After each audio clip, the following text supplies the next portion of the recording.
A little-known United States trade provision called the Minimis loophole has quickly become a focus of legislators, business leaders, and law enforcement. The provision was put in place in 1930 but has been exploited in recent years to flood U.S. markets with cheap goods and to ship fentanyl into the country.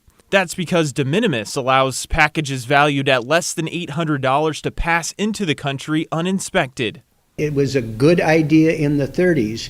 It's a terrible idea today.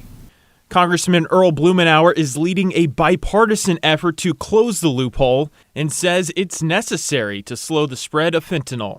Right now, the fentanyl situation is being delivered directly to people's homes, uninspected, untaxed.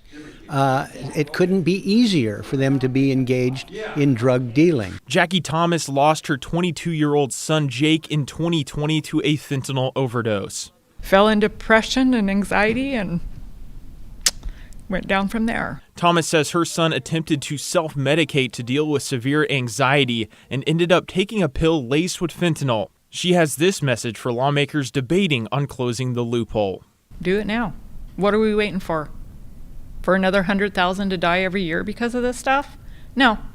Let's do it now.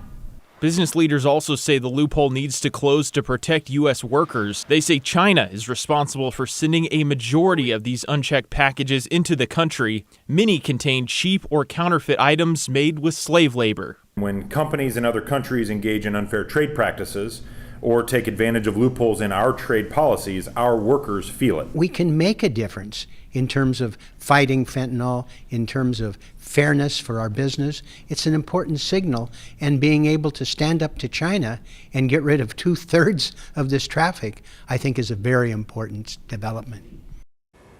Well, Blumenauer says a bill to close the loophole passed the House in 2020 but was held up in the Senate. He believes the measure has enough bipartisan support to get across the finish line this time around, with the added endorsement of business leaders, police unions, and people who have been affected by the fentanyl crisis. David.